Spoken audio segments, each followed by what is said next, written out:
Hi everyone, this is April Tan and welcome back to another episode of Intelligent Investing Market Talk series, where we talk about investing and the markets in a way that's simple, clear, and practical for Filipino investors. Today, let's talk about REITs, or Real Estate Investment Trusts. Since they were introduced in 2020, REITs have become one of the most popular investment options in the local market. They let you own a piece of prime real estate and even steady dividend income without having to deal with the hassle of being a landlord. But here's the catch, not all REITs have performed well since their listing on the PSE. So, in this episode, I'll walk you through what we've learned so far from their performance and, more importantly, how you can use those lessons to make better investment decisions moving forward. Always include cash dividends when analyzing returns. One common mistake is to just look at the share price. But remember, by law, REITs are required to pay out at least 90% of their distributable income as dividends every year. So when you analyze performance, always add the dividends paid to get the total return. For example, only three REITs, A REIT, RCR, and C REIT, are currently trading above their IPO prices. A REIT is currently 65.2% higher than its IPO price, while RCR and C REIT are up by 27.4% and 52.6% respectively. However, when you include dividends, five REITs, A REIT, RCR, C REIT, M REIT, and V REIT, have actually delivered positive total returns since their listing. Including cash dividends, M REIT's total return is 15.5%, while that of V REIT is 25.7%. More importantly, REIT's total returns are much higher compared to their returns purely on capital appreciation. For example, A REIT's return jumps to 104.7% from 65.2% if you include cash dividends paid. Those of RCR and C REIT also increased to 51.8% and 80.7% respectively. And to make the returns of REITs more comparable, since some have the benefit of being listed earlier, we computed their implied annual returns. Based on this, C REIT leads at 18.4%, followed by A REIT at 15.4%, and RCR at 11%. Interest rates matter a lot. REITs are very sensitive to interest rates. When rates go up, yields on alternative income generating assets such as bank deposits and bonds also increase. This prompts investors to sell their REITs and switch to those relatively more attractive alternatives. From 2022 to 2023, we saw this happen as the BSP aggressively raised rates from just 2% in May of 2022 all the way to 6.5% by October of 2023. REITs performed poorly as higher yielding time deposits and bonds became more attractive. But starting in 2024, the tables turned. As inflation eased, the BSP started cutting rates, causing REITs to rally. In fact, for the year-to-date period, they're among the best performing stocks in the market, with a median return of 13.7% purely on capital appreciation alone. With the US Fed expected to resume rate cuts soon, the BSP could have more room to ease further. This could cause REITs to go up some more. Know the types of properties the REIT owns. From 2022 to 2023, many REITs struggled because they were heavily exposed to the office leasing sector.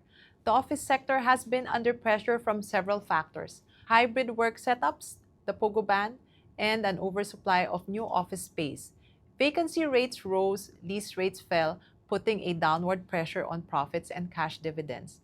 But C REIT didn't face the same risk because it leases land to its parent company in the power sector. Unlike offices, power-related assets didn't face the same headwinds. This was one of the reasons why C REIT was able to continue growing its cash dividends during the said period. That's why it's important to look closely at what kinds of properties a REIT owns and their outlook. Be wary of concentration risk. Another risk is being too concentrated in one location or a few tenants. Take Phil REIT, which has most of its assets in Alabang where vacancy rates are higher, or DDMPR, which is concentrated in the Bay Area, which was hit hard when POGOs were banned. Phil REIT and DDMPR's concentrated portfolios were responsible for their falling cash dividends. Recently, P REIT also fell sharply after one of its only two tenants, Sipcor, was ordered by regulators to shut down. Because SIPCOR made up about half of PREIT's rental income, investors panic. In contrast, REITs with diversified portfolios across different property types and locations are less risky and more resilient. Asset injections drive growth. REITs don't just grow through higher occupancy rates or rental rates. They also grow through acquisitions and asset injections. But they only buy properties that are dividend accretive, meaning each deal must increase dividends per share. A good example is a REIT. Since 2020, its sponsor Ayala Land has injected over 100 billion pesos worth of properties into a REIT. This helped diversify its portfolio, with offices now making up 69% of its rental income, down from 100% at IPO. It also enabled a REIT to consistently grow its cash dividends every year during the past 5 years, despite the challenges facing the office leasing sector. Finally, asset injections have boosted its market cap from just 28 billion pesos to 144 billion pesos today. In fact, a REIT's larger size is one of the reasons why it was added to the PSEI index in February of 2025. Recently, RCR, C-REIT, Phil-REIT, and M-REIT have also benefited from either actual or expected asset injections, with their share prices climbing as a result. How to spot which REITs will get asset injections? REITs prefer to buy assets from their sponsors because it's more convenient and tax efficient.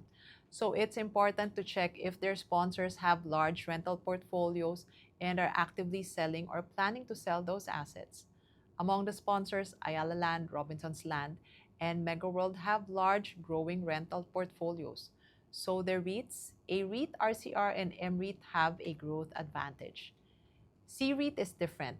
Its sponsor, Citicorp Renewable Energy, doesn't have many rental assets, but it needs the capital to expand its power capacity, so it's likely to keep injecting assets to raise funds.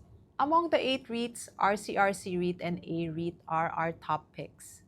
We like RCR because Robinsons Land's upcoming asset injection will grow its asset base significantly and increase the share of malls to 53.2% of its portfolio.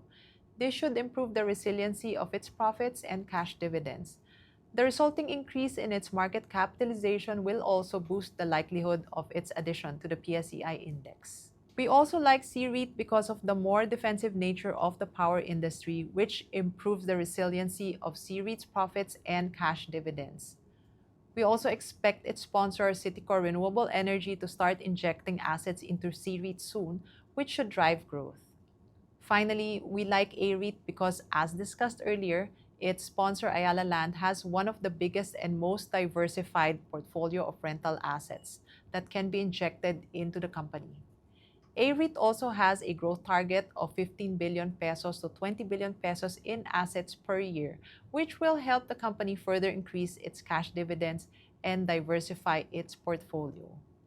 Key risks to watch. One drawback is that the dividend yields of RCR, C-REIT, and A-REIT are now below 6%, so their upside in terms of capital appreciation might be limited in the near term. There's also the proposed Keep Call Centers in America Act in the US. If it passes, it could increase Philippine office vacancies and hurt REITs with large office exposure. On the brighter side, C-REIT has no office exposure, while RCR and A-REIT have been reducing theirs, making them less vulnerable than other REITs.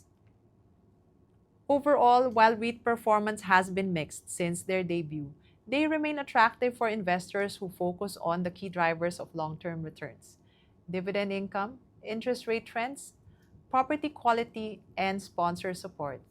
If you do your homework and choose REITs with resilient earnings, diversified assets, and visible growth pipelines through asset injections, you can enjoy stable income and potential capital gains, especially as the interest rate environment becomes more favorable.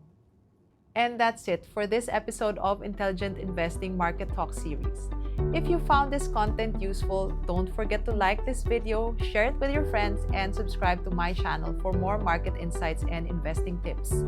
Thanks for watching, and remember to stay sharp, stay selective, and as always, invest intelligently.